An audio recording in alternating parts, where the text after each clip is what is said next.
जय गुरुदेव।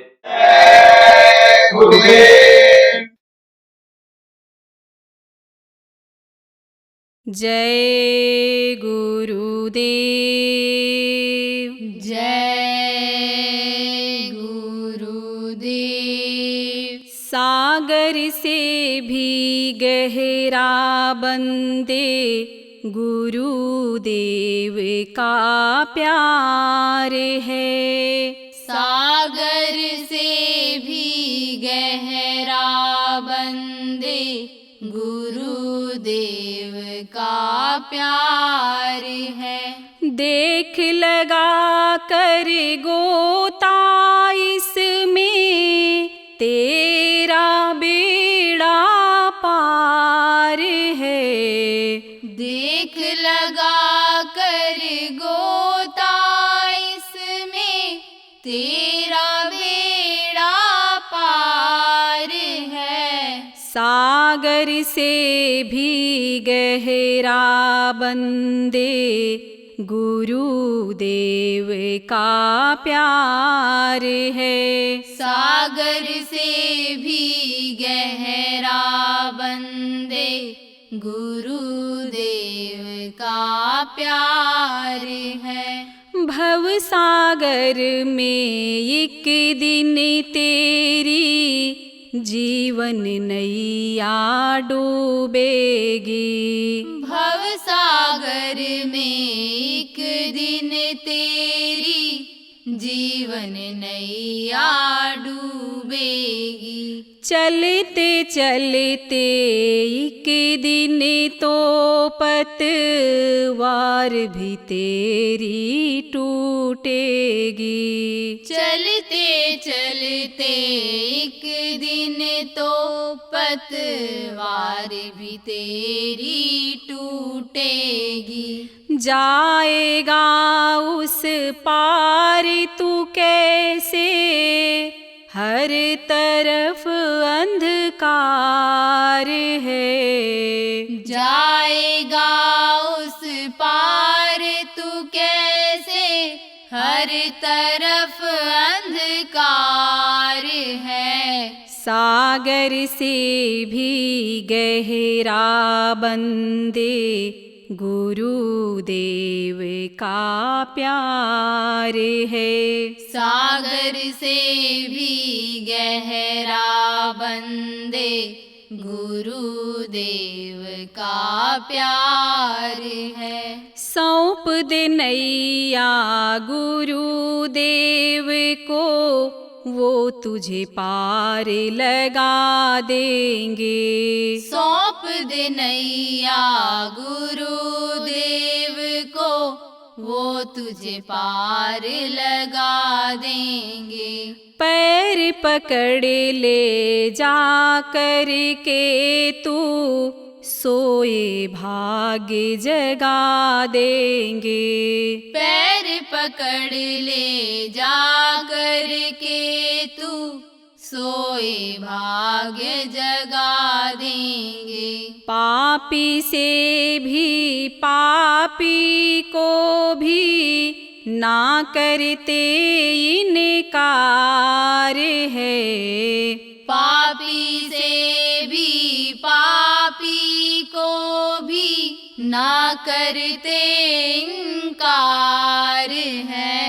सागर से भी गहरा बंदे गुरुदेव का प्यार है। सागर से भी गहरा बंदे गुरुदेव का प्यार है। संत समागम हरि कथा तुम गुरु कृपा से पाओगे। संत समागम हरि कथा तुम गुरु कृपा से पाओगे।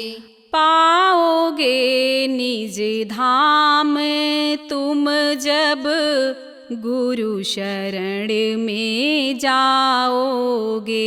पाओगे निज धाम तुम जब गुरु शरण में जाओगे। सुन लो भक्तों गुरु कृपा बिन ये जीवन बेकार है।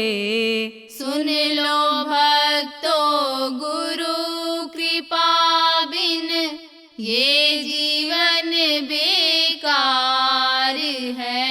सागर से भी गहरा बंदे गुरुदेव का प्यार है। सागर से भी गहरा बंदे गुरुदेव का प्यार है। देख लगा कर गोता इसमें तेरा बेड़ा पार है।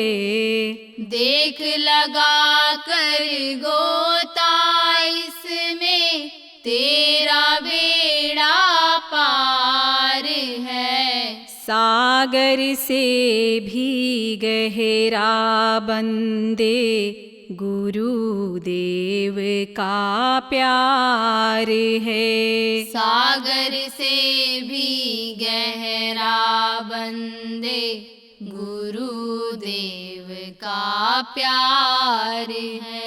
जय गुरुदेव। जय गुरुदेव।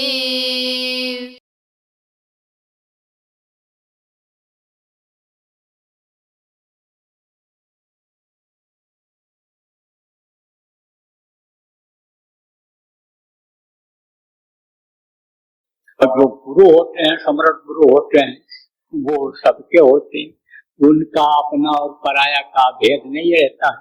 वो तो जीवों को देखते हैं, जीवों के लिए काम करते हैं। वो बच्चे भी अगर पैदा किए जो महापुरुष हुए पीछे, तो बच्चों से उतना प्रेम नहीं किया जितना प्रेम प्रभु से प्रेम करने वाले से किया।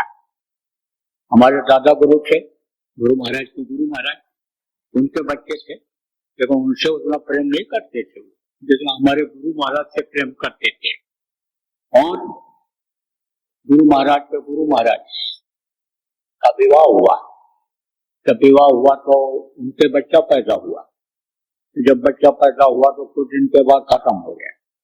लेना देना होता है, कर्म का लेना देना अदा करने के लिए आया था, लेना देना खत्म हो गया।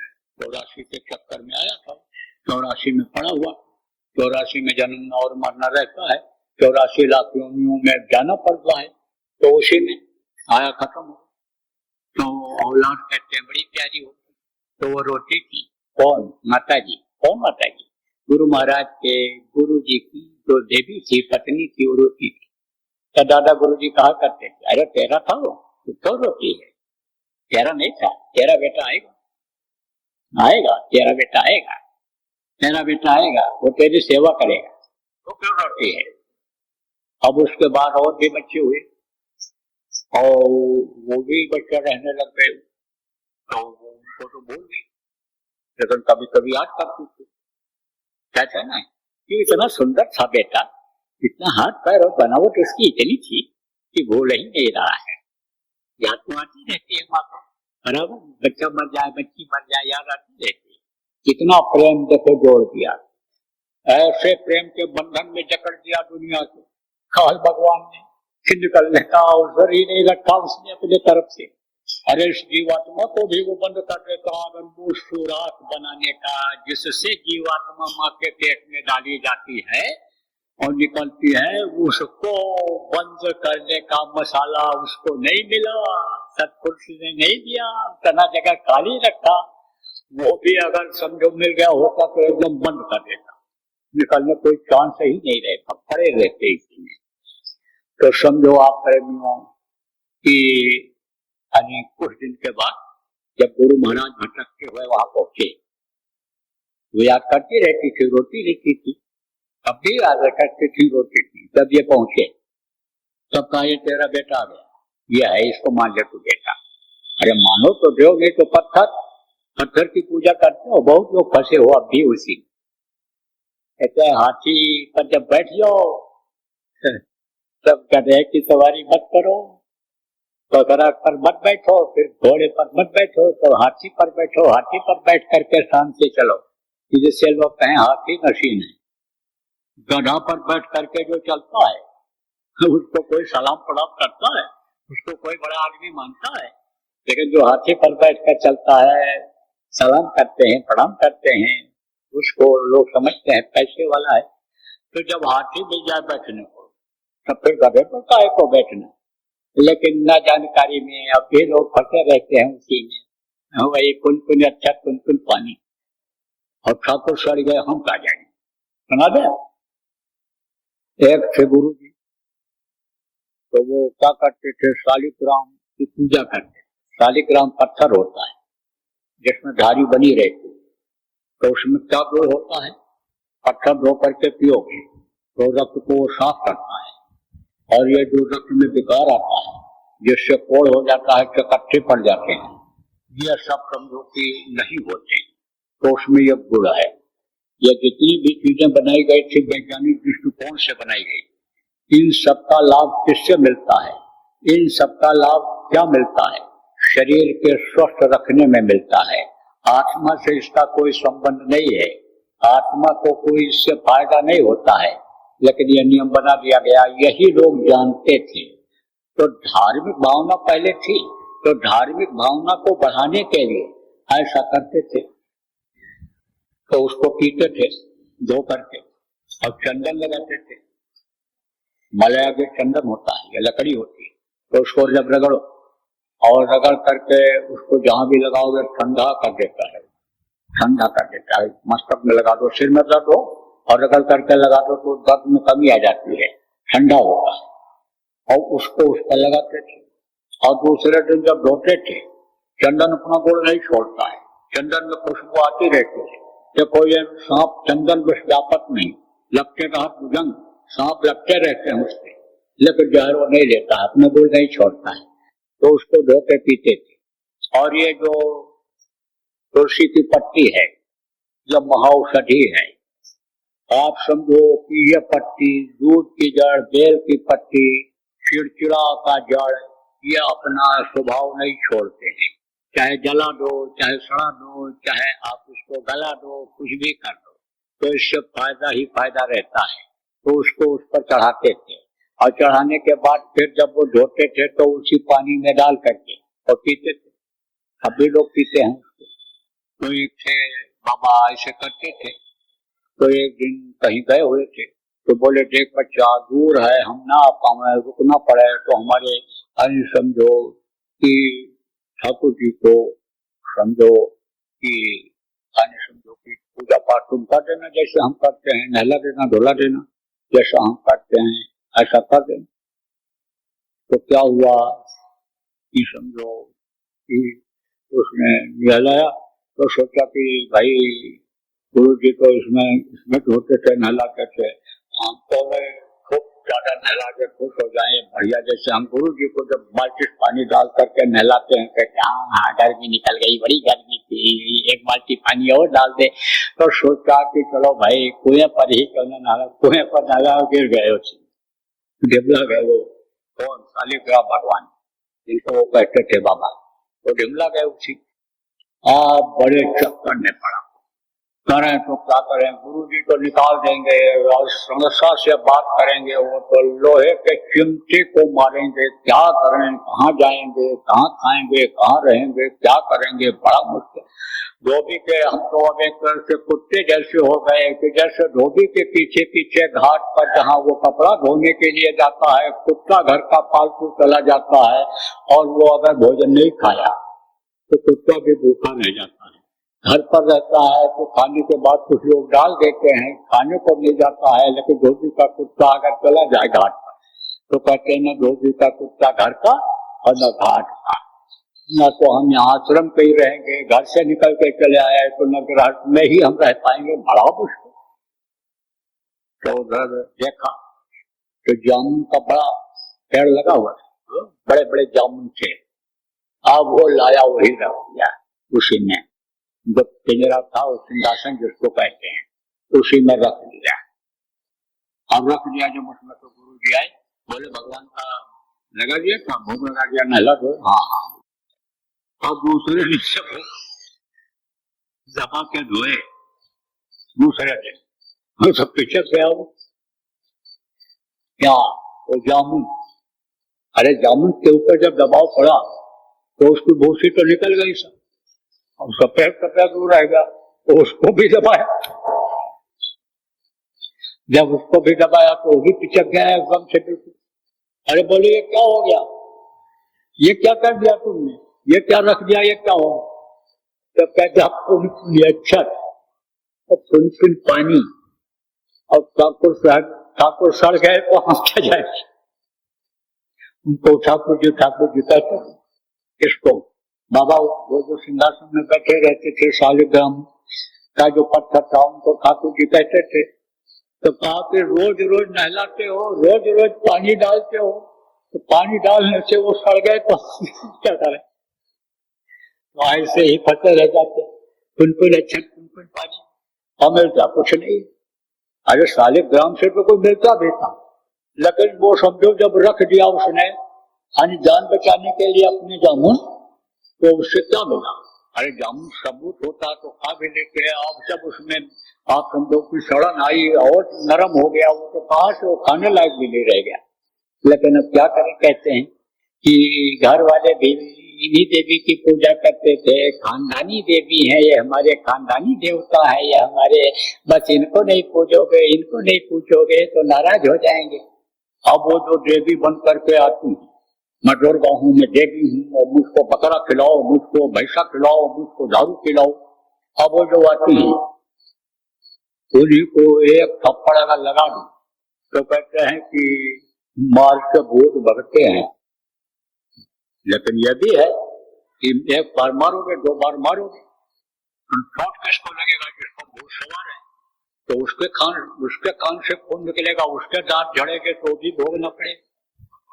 तो उनको खुश करने का उपाय अलग होता है।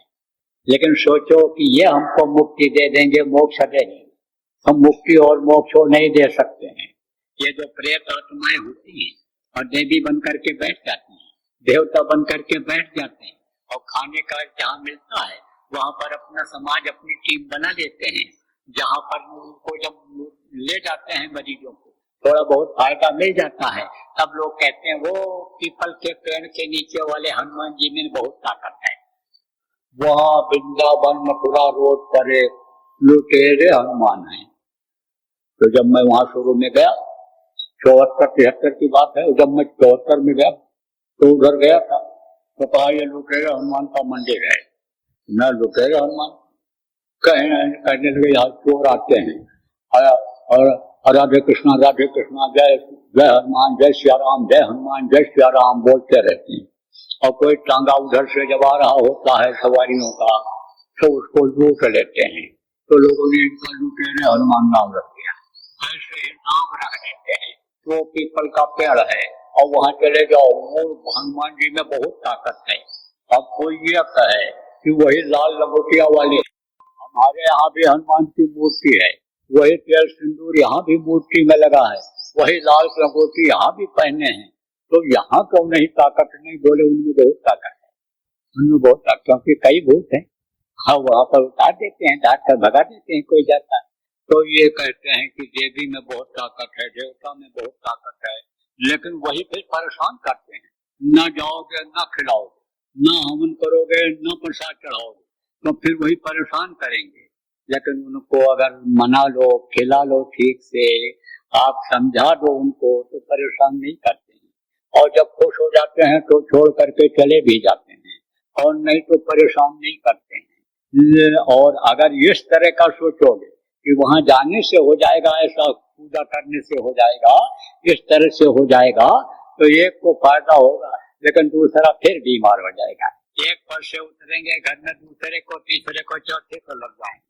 इसलिए प्रेमियों, ये सब बात खोल करके बताना पड़ता है कि कहीं आप उसमें फंसे न रह जाओ, क्योंकि अक्सर ये देखने को मिलता है कि पुराने पुराने लोग नामदानी और ये असली चीज मिल गई, नाम धन मिल गया, इसको छोड़ करके और फिर पुराने उसमें चले जाते हैं, पाप से पाप कर बैठते हैं। कहते हैं बलि चढ़ा दो, कोई मिल गया और कहा कि देवी के सामने बलि चढ़ा दो, देवता की मूर्ति है इसके सामने बलि चढ़ा दो तो तुम्हारी तकलीफ दूर हो जाएगी, घर में नोटों की बरसात होने लग जाएगी, बड़े आदमी धनी मानी बन जाओगे, चुनाव जीत जाओगे, और वो काम आप कर बैठते हो, बहुत बड़ा पाप ले लेते हो। तो उस समय को मान लो जो आपने श्रद्धा बस किया, विश्वास हुआ, उसका थोड़ा फायदा भी मिल गया, लेकिन वो पाप इतना बड़ा हो गया कि ये जो कुछ पूरे किए हो, जैसे ये खत्म होगा तैसे वो पाप चढ़ बैठेगा, तो फिर आपको उसकी सजा मिल जाएगी। इसलिए कर्मों को काटने के लिए जो पहले के हैं, अब कर्म न बने उसके लिए सत्संग बराबर सुनते रहो, और कर्मों के काटने के लिए ये जो बताया गया सुमिरन ध्यान और भजन ये बराबर प्रयत्न करते रहो। और जो नहीं जानते हैं, नहीं समझ पाते हैं हम लोगों की बातों को, बाहर के वक्ता भी मान लो समझाने के लिए आते हैं, बोली वाणी उनकी नहीं समझ पाते हैं, आप जो जिम्मेदार लोग हो आप उनको समझाओ और बताओ। अब आप ये समझो कि जैसे मान लो जिम्मेदार 10 आदमी हैं जिला के, तो 10 आदमी सब जगह तो पहुंच नहीं पाएंगे, तो आप अगर 25 गांव के लोग आए हो, 10 गांव के लोग आए हो, हर लोग अगर पढ़े लिखे लोग अपनी जिम्मेदारी इस बात की ले लो, लोगों को समझाने को, लोगों को बताने को, लोगों को शाकाहारी नशा मुक्त रखने को, लोगों को शाकाहारी नशा मुक्त का संदेश देने की जिम्मेदारी अगर आप लोग ले लो, तो अभी बहुत बड़ा परिवर्तन समाज में दिखाई पड़ने लगेगा। और इन बुराइयों को अगर नहीं छुड़ाओगे तो ये कोई जरूरी नहीं है कि आप अपनी बीवी और बच्चों की रक्षा कर ही ले जाओगे, आप अपने धन संपत्ति की रक्षा कर ही ले जाओगे, रखवाली कर ही ले जाओगे, क्योंकि दुष्ट जब ज्यादा हो जाएंगे तब आपका बल ये धीमा पड़ जाएगा, ढीला पड़ जाएगा। इसलिए इनकी दुष्टता को खत्म करने के लिए आप कोशिश करो, प्रयास करो। अपराध और भ्रष्टाचार ये क्यों बढ़ता है और ये क्यों पैदा होता है? शराब की वजह से, मांस की वजह से, अंडा मांस मछली खाने की वजह से यह विकार पैदा होता है, बुद्धि भ्रष्ट होती है, शरीर में गर्मी आती है, तो माँ बहन बहू की बेटी की पहचान खत्म हो जाती है, व्यभिचार की आदमी की आदत बन जाती है। अब ये नौजवान जो काम कर सकते हैं आप बुढ़े नहीं कर सकते हो। अब इन नौजवानों की जिनकी आदतें खराब हो रही हैं, बिगड़ रहे हैं, इनकी शक्ति अगर अपराध की तरफ बढ़ गई और ये अपराधी हो गए तो आपकी रक्षा कैसे हो? आपके परिवार की रक्षा कैसे हो पाएगी? आपके समाज, आपके जाति बिरादरी की रक्षा कैसे हो पाएगी? आप देखो, जो पढ़े लिखे लोग हो, बुद्धिजीवी बुद्धिमान हो, जो आप समाचार देखते हो, समाचार सुनते हो, अखबार में जो आप पढ़ते हो, खबरें इस तरह की आ रही हैं कि विदेशों में बैठे हुए गैंग बनाए हुए लोग और अपराध करते हैं, अंजाम दे देते हैं लोगों को। अब यही चीज अगर बढ़ गई तो फिर कैसे आपकी रक्षा होगी? नहीं हो सकती है, कितना भी प्रयास करोगे। तो देखो, अपने शरीर की रक्षा के लिए, अपने बच्चों की रक्षा के लिए और अपने समाज, अपने जाति बिरादरी रिश्तेदार की रक्षा के लिए आप लोगों में ये कमियां मत आने दो, ये बुराइयां मत आने दो। निकल गई है तो उनको हटाओ। तो विदेश में बैठ करके या जेल में बैठ करके या देश के कहीं कोने में बैठ करके मान लो अपराध करते हैं या कराते हैं, उन तक तो आपकी पहुंच नहीं है और जाना भी मत उनके पास, क्योंकि वो कहीं सोचने काम रूप के कारण आया, पता नहीं किस लिए आया है, सीआईडी वाला है, कोई खुफिया वाला है, कि कौन है, कि क्या है, तो आप जानो मत। लेकिन आप जो लोग अभी बचे हैं उसमें शरीक नहीं हुए, आप उनको तो समझा सकते हो, बता सकते हो। उनको तो मैं समझा रहा हूँ, मैं हाथ जोड़ रहा हूँ उनसे आज आपके माध्यम से, सत्संग के माध्यम से, कि भाई सुधर जाओ। सुधरने का मौका होता है और एक मौका ऐसा होता है कि जब नहीं आदमी के पास रह जाता है। मोटे तौर से समझो कि जैसा सरकारें ऐलान करती हैं कि जितने नक्सलवादी हैं, जितने आतंकवादी हैं, जितने ये हैं, ये हथियार डाल दें और ये सरेंडर कर दें और इनको काम मिलेगा, इनको नौकरी मिलेगी, इनको ठेका मिलेगा, ये इनको जगह मिल जाएगी। अब उस समय मौका रहता है, तो उस समय जो हथियार डाल देते हैं तो सरकार उनकी देख रेख करती है, लोग सम्मान भी करते हैं, इज्जत भी करते हैं। अच्छा तो अच्छा होता ही है, लेकिन बुरे से जो अच्छा बन जाता है उसकी ज्यादा इज्जत लोग करते हैं, उसको ज्यादा सम्मान देते हैं, तो मौका होता है। तो मैं तो प्रार्थना करता हूँ, ऐसे लोगों से भी मैं प्रार्थना करता हूँ कि जिनकी आदतें बिगड़ गई हैं और जिनकी दुनिया अलग हो गई है, जो समाज से अलग हो रहे हैं, बच्चों से अलग हो रहे हैं और हमेशा अपने जान का खतरा समझ रहे हैं, ऐसे लोगों से मैं प्रार्थना करता हूँ, विनती करता हूँ, जो मैं कर सकता हूँ कि आप लोग उस दुनिया से अलग हो जाइए और अच्छे समाज से जुड़ जाइए, अच्छे लोगों के साथ हो जाइए, अच्छे बन जाएंगे, नाम हो जाएगा आपका नाम उसी तरह से हो जाएगा जैसे अंगुलमाल जैसे डाकू का नाम डाकू से बदल करके महात्मा के नाम पर हो गया। यानी समझो वाल्मीकि जैसे डाकू का नाम यानी डाकू से अलग होकर के महात्मा के श्रेणी में आ गया, ऐसे आपका भी नाम हो जाए। हम तो अब उनसे प्रार्थना कर ले।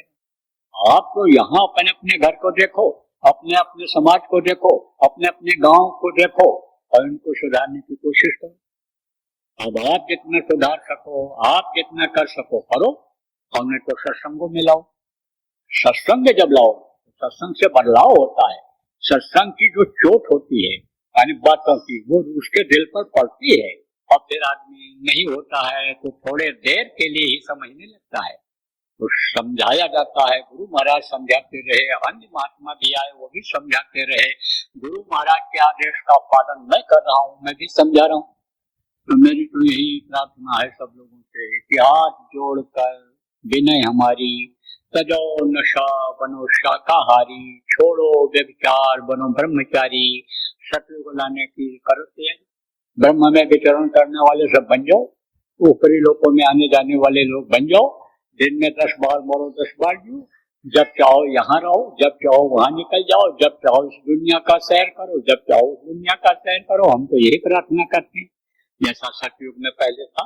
सतयुग योगी सब विज्ञानी सतयुग में जैसे था वैसे बन जाओ, सतयुग के योगी बन जाओ, और नहीं तो विनाश तो होना ही होना है। परिवर्तन का चक्र ये चलता रहता है, बदलाव होता रहता है, युग बदलता रहता है। लेकिन ये जरूर याद दिलाऊंगा कि जब जब युग बदलता है तो मरते बहुत है, बड़ा विनाश होता है।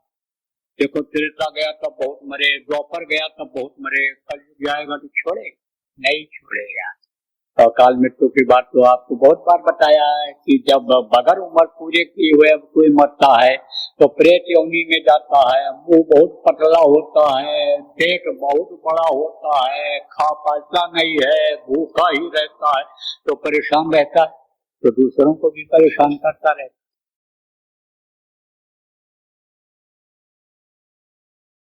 आप ये समझो परिवर्तन की बेला में विनाश बहुत होता है।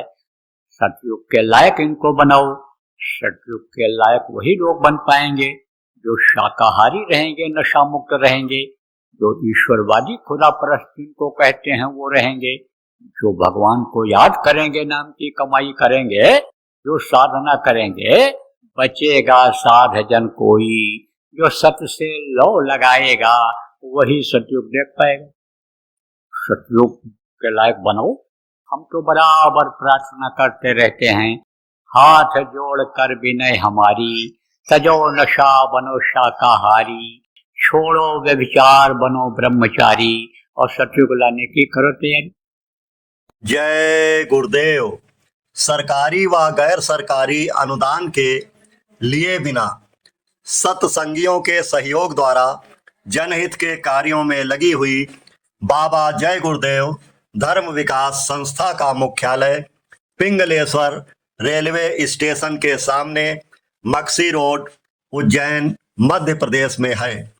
यहाँ पर सत्संग व नामदान का कार्यक्रम होता रहता है, अतः आप श्रोताओं से अनुरोध है कि बाबा उमाकांत जी महाराज के आश्रम उज्जैन एक बार परिवार सहित जरूर पधारिएगा। आपके सुझाव के लिए व्हाट्सएप नंबर 9575600700। जय गुरुदेव, जय गुरुदेव।